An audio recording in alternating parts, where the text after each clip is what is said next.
Olá, eu sou Carlos Henrique, músico, regente, formado pela Universidade Livre de Música Tom Jobim, guitarrista oficial da banda Vexus. Nessa primeira videoaula, vamos estudar um pouco sobre as partes do violão, suas funções, estudo das mãos, função da mão esquerda, função da mão direita, exercícios psicomotores e dedilhados. Vamos lá?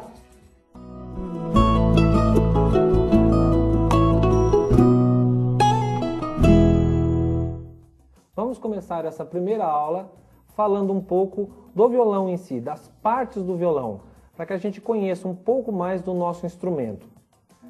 O violão ele é formado de corpo, braço e mão, também conhecido como paleta.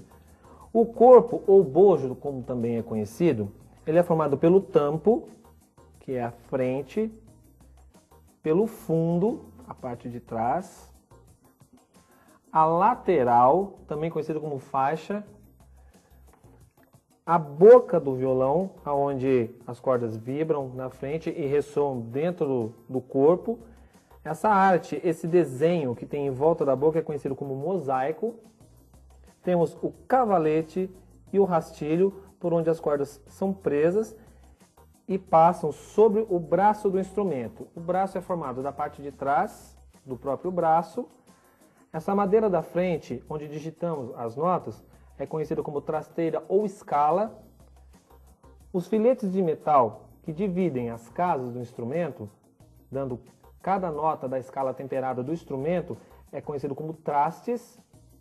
E temos a pestana, que é esse segmento, esse guia, para que as cordas sejam amarradas nas tarraxas que se encontram na mão ou paleta do instrumento.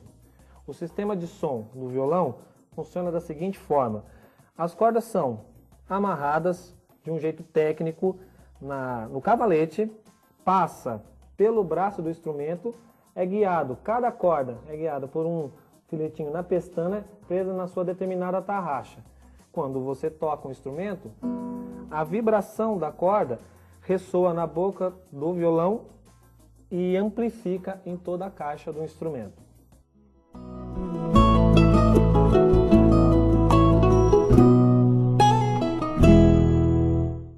Vamos agora falar das cordas do violão, o nome das cordas e a ordem das cordas.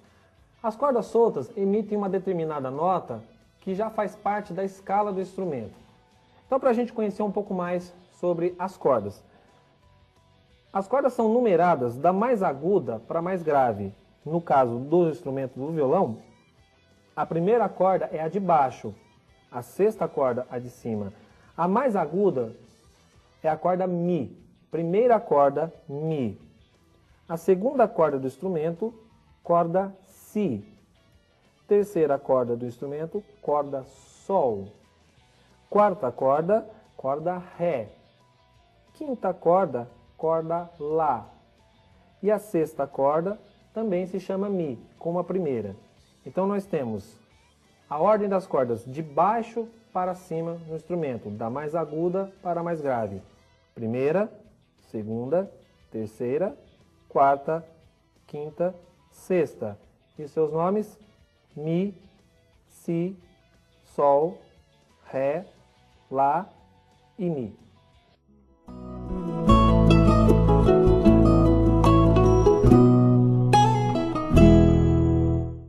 Vamos falar agora da postura, como segurar o instrumento, sentar de forma correta para se obter um bom resultado no estudo.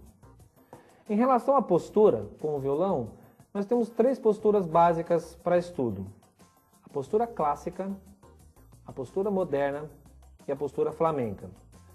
A postura clássica, ou erudita, como é conhecida pelos estudantes de violão erudito, consiste em você apoiar o violão na perna esquerda, coluna reta, evitar esse movimento com a coluna, porque isso causa dores mesmo, musculares. A postura correta, o violão apoiado na perna esquerda, de forma que o braço descansado sobre o instrumento, a mão repousa naturalmente sobre a boca e o pé esquerdo ele pode ficar num apoio de pé na altura que você se sentir mais confortável, de modo que o braço todo fica livre embaixo e a mão trabalha livremente sem o risco de apoiar em algum lugar e causar uma tensão muscular. Acaba que o cotovelo esquerdo ele vai servir de contrapeso entre o pulso da mão esquerda e o ombro, te dando uma maior mobilidade e tranquilidade. Essa é a postura clássica, estudada no violão clássico, por técnicas mais elaboradas. A segunda postura é a postura moderna, né? Que consiste ao contrário, você apoiar o violão na perna direita. Você pode apoiar o pé também num apoio, se for necessário ou não. Vai muito de como que você se sente confortável. O importante é que na postura clássica, naturalmente, o braço do instrumento ele fica voltado para cima e você tem o controle do instrumento no braço esquerdo. Corre-se o risco de, na postura moderna, você fazer com que o braço incline para baixo. E isso faz com que você apoie a mão em alguma coisa. Não é bom. Então é interessante que você mantenha o braço do instrumento para cima, apoiando na perna direita. É a postura que nós vamos adotar para as aulas. E a postura flamenca é a mesma postura da postura moderna. A diferença é que você cruza a perna na perna esquerda, usado muito por violonistas flamencos, aquelas coisas mais elaboradas, que dá uma comodidade, uma mobilidade maior com o instrumento. Para essa aula nós vamos adotar a postura moderna, ou seja, o violão apoiado na perna direita, da mesma forma a posição dos braços e das mãos. O braço do instrumento levantado um pouco para cima, a fim de que evite que a gente encoste o cotovelo, seja na perna ou em alguma outra coisa que esteja perto.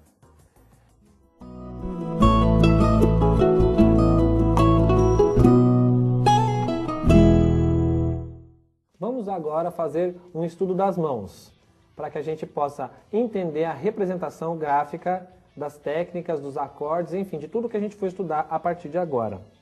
Começamos pela mão direita, mão que dedilha as cordas. Polegar, indicador, médio, anular. O mínimo didaticamente não será usado.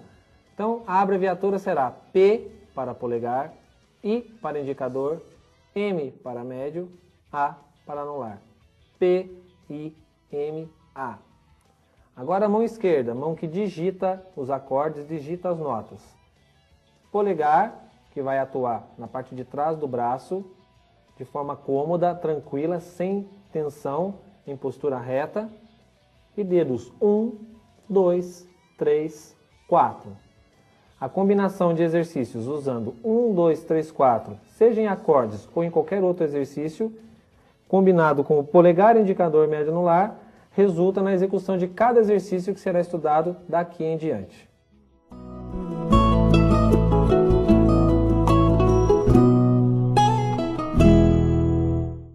Agora vamos à afinação do instrumento, para que você possa afinar o violão para tocar os exercícios comigo no vídeo. E é bom que ajuda a memorizar o nome das cordas e a ordem das cordas. Vamos para a primeira corda, corda Mi. Primeira corda Mi. Segunda corda Si.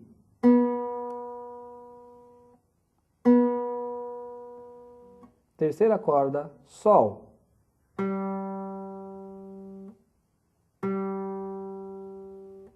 Quarta corda, Ré.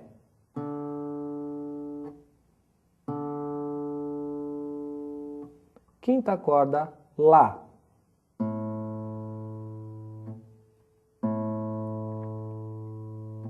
Sexta corda, Mi.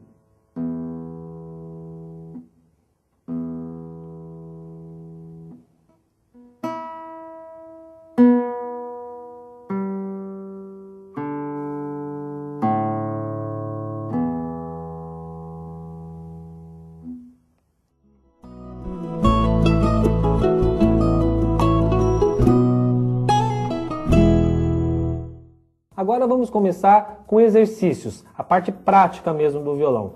Começaremos pela mão esquerda, mão que digita as notas. Vamos trabalhar exercícios de digitações que eu chamo de digitação técnica psicomotora, onde vamos trabalhar a mobilidade individual de cada dedo, visando articulação, precisão para uma boa sonoridade. É o famoso exercício do 1, 2, 3, 4, onde você vai trabalhar com os 4 dedos em 4 casas vizinhas do violão. Normalmente, alguns violões têm as primeiras 4 casas um pouco longa, né? O que dificulta para quem tem a mão menor uma boa abertura. Você pode trabalhar esse exercício ao longo do braço, em que as casas são menores. Por exemplo, você pode começar aqui, você vai ter um espaço menor e uma comodidade maior para trabalhar o início do exercício. Conforme você criar habilidade nessa região, você pode vir voltando até atingir a abertura principal nas casas 1, 2, 3 e 4. É importante lembrar que para esse exercício, primeiramente, você deve tocar com a ponta do dedo, não deixar acontecer coisas desse tipo, por exemplo, que você tem tensão. Quando você digita e trava dessa forma, gera uma tensão, o objetivo do exercício não é atingido e você ainda acostuma uma postura errada, difícil de corrigir depois. Sempre ponta dos dedos você vai trabalhar. Né? O dedo 4 e o dedo 1 normalmente ficam inclinados mesmo. Já o 2 e o 3 você tem como deixar de forma mais reta. O polegar tem um papel fundamental aí. É interessante que você deixe ou no meio dos 4 dedos na postura do braço, dessa forma, ou na reta do dedo número 2, o que dá equilíbrio no movimento. Por exemplo, dessa forma. Os primeiros 2 exercícios psicomotores que a gente vai passar têm a mesma digitação. É para que a gente veja formas diferentes de fazer. Como que trabalha exercícios psicomotores? Tudo a partir de agora você deve pensar dentro do tempo. Como assim dentro do tempo? Você estipula uma contagem lenta, de preferência, 1, 2, 3, 4. Em cada tempo você vai colocar um dedo em determinada corda. 1, 2, 3, 4. Veja a postura do polegar. 1, 2, 3, 4. Para a corda seguinte, a mesma coisa. 1, 2, 3, 4. 1, 2, 3, 4. Nota que a mão vai descendo e o polegar ele fica na mesma postura. Você não precisa descer o polegar junto, senão acontece isso. Gera uma nova tensão. O polegar ele vai trabalhar mais ou menos no meio do braço do instrumento, independente da corda que você esteja. Na sexta corda, você vai ter essa postura. Na primeira corda, você vai ter essa postura. O pulso está numa posição cômoda, dessa forma. Então, você pode trabalhar 1, 2, 3, 4 em todas as cordas, dentro de um tempo que você consiga cumprir o movimento. Não precisa ser lento demais, mas não rápido também. Para que você atinja perfeição na articulação. É isso aqui que interessa no exercício. Você pode mudar dedo a dedo, pode fazer de forma livre, sempre deixando os 4 a nível de gerar uma certa resistência da mão. O exercício número 2 é o inverso desse. Você pode começar da primeira corda. Dessa forma. Para aqueles que têm um pouco mais já de habilidade, pode até articular com a mão direita determinadas notas que você está tocando a fim de ouvir a digitação. Quem ainda não tem um preparo para a mão direita, estuda primeiro a mão esquerda dessa forma. Não ponha muita força na digitação, mas também não fique só encostado. Tensione um pouco a corda. O exercício número 2 começa então por baixo, é uma variante. Vamos dar outros exemplos. Exercício número 3, uma combinação muito interessante. A ordem é 1, 3, 2, 4. Né? Ó, 1, 3, 2, 4. Você pode descer e pode subir da seguinte forma. 1, 3, 2, 4. 1, 3, 2, 4. 1, 3, 2, 4. E assim por diante, subindo também. 4. 1, 3, 2, 4. Exercício número 4, uma nova combinação. A partir do momento que você começa a trocar combinações, você tem que fazer de forma lenta, mantendo aquele andamento, para que o dedo comece a ter a sua independência, você consiga pensar na digitação e tranquilamente digitar. Você pode fazer saltando corda. Toda a criatividade aí é válida, desde que a postura e o tempo estejam corretos. Podemos fazer a combinação 1, 4, 2, 3. 1, 4, 2, 3. 1, 4, 2, 3. Assim por diante. Descendo e subindo. Um quinto exemplo. 1, 2, 4, 3. Esse é muito interessante porque ele começa igual ao primeiro. A gente sempre memoriza o primeiro movimento. No final você tem que inverter. 1, 2, 4, 3. 1, 2, 4, 3. É como se você encontrasse no meio. Você encontra e encontra. 1, 2, 4, 3. Você desce e você sobe, tudo dentro de um andamento cômodo para você. E um último exemplo, o inverso dele. 2, 1, 3, 4. É como se você abrisse do centro. 2, 1, 3, 4. 2, 1, 3, 4. 2, 1, 3, 4. E assim por diante. Você desce e você sobe. Quando você criar fluência nos exercícios individuais, você pode misturar